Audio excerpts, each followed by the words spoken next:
जय हिंद दोस्तों। और कैसे हैं आप लोग? आज का मेरा टॉपिक ये है कि क्यों सुसाइड करने पर मजबूर किया जाता है, क्यों सुसाइड करना पड़ता है, क्यों लोग जिंदगी से हार मान जाते हैं, क्यों लोग संघर्ष करना छोड़ देते हैं।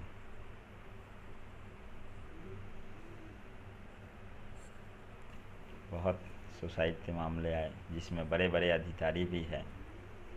बदसरता डीएम जो जिला का मालिक होता है पुलिस प्रशासन का, बदसरता डीएम, फिर डिप्टी डीएम तौतीर अतरम, फिर आज का ताज़ा ताज़ा न्यूज़ है ये अभी अश्विनी कुमार जो नागालैंड के गवर्नर भी थे, सीबीआई का प्रमुख भी थे, राज्यपाल भी रह चुके हैं।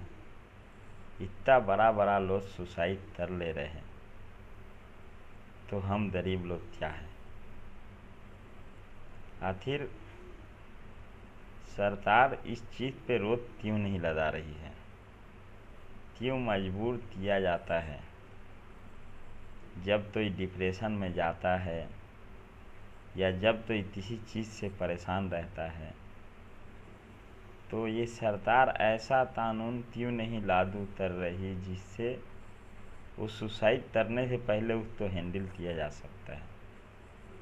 डिप्रेशन में आदमी क्यों जाता है? मेरे जानने के मुताबिक जब उसके दिमाग पे बहुत बड़ा टेंशन सवार हो जाता है या बहुत बड़ा सदमा हो जाता है या उसे जलील किया जाता है या उसे बेइज्जत किया जाता है या तो यूँ मान लीजिए कि जीने का कोई रास्ता दिखाई नहीं देता है। मैं इसी उम्र में तैसा तैसा मुसीबत झेला हूँ, ये आप लोग मेरा वीडियो पूरा देखेंगे तो समझ में आएगा।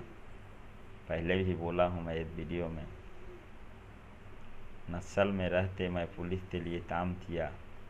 जब नस्ल तो मालूम हुआ कि पुलिस का आदमी है, मैं जेल में रहता था तो मुझे वहाँ सुलाया गया जहाँ पर लोग पेशाब करता था तो छींटे मेरे बदन पे आते थे, फिर भी मैं ज़िंदगी से हार नहीं माना। और नस्ल का बड़े लीडर लोग का यही प्लानिंग था, इसको इतना टाउचर करो या तो मानसिक संतुलन इसका बिगड़ जाए या पागल हो जाए।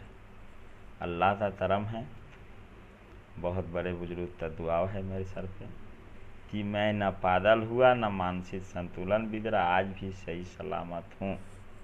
हालांकि लोग मुझे इतना सताया, मैं समझता हूँ कि मैं पहला इंसान हूँ कि मैं आज तक सुसाइड के लिए सोचा तो ज़रूर हूँ, मगर करने का इरादा नहीं किया हूँ और इंशाअल्लाह मैं ऐसा घटिया काम करूँगा भी नहीं। जहाँ तक मेरे हौसला बुलंद होगा, जहाँ तक मेरा हिम्मत होगा, लड़ूंगा, संघर्ष करूँगा। सुसाइड के मसला मेरे साथ आने की नौबत नहीं आएगी, है ना। एक गरीब इंसान का जिंदगी वाकई में जीना बहुत बड़ा संघर्ष है, ये तो मैं देख रहा हूँ। नहीं तो वो नौकरी करते जी सकता है, नहीं तो अपना कारोबार करते जी सकता है, न किसी का गुलामी करते जी सकता है। ये सब करते देख लिया मैं।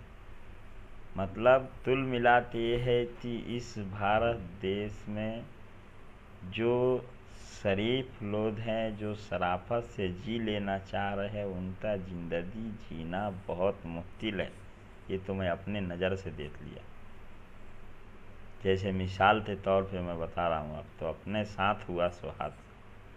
जब मैं नौकरी करता था लॉकडाउन में, मेरे घर में 2-2 3-3 दिन चूल्हा नहीं जला तो कोई माँ तलौरा पूछने नहीं आया कि हाँ तुम खाए कि नहीं खाए। और आज ये छोटा कारोबार डाल लिया, चैन से मेरे बच्चे क्या 2 वक्त की रोटी खाने लगे, कितने जनों की दांत जलने लगी। तभी तो दुकान पे पत्थर फेंकवा देता है, तभी पत्थर बरसवा देता है, तभी किसी पीने खाने वाले तो भेजते लड़ाई करवा देता है, तभी मैं जहाँ से माल लाता हूँ माल बंद करा दिया जाता है, माल देना ही नहीं है असलम तो, है ना। तभी मेरा बंडी लदाने था जदे पर दूसरे आदमी तो ठहरा दिया जाता है, तभी मरा हुआ कुत्ता फेंक दिया जाता है वहाँ पे। मतलब ये गरीब था ज़िंदगी जीना वाकई में बहुत बड़ी संघर्ष है, ये तो मैं देख लिया। इसलिए मैं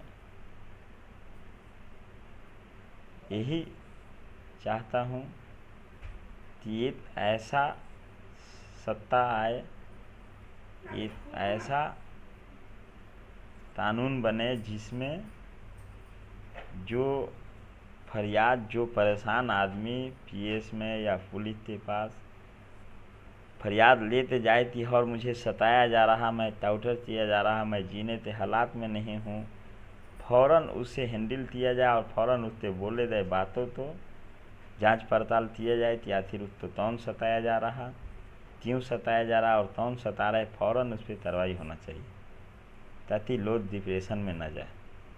अगर उससे समस्या का हल हो जाए तो क्यों डिप्रेशन में जाएगा, अगर उसका प्रॉब्लम हल हो जाए तो क्यों डिप्रेशन में जाएगा। आज तक मेरा टॉपिक इतना ही था। जय हिंद।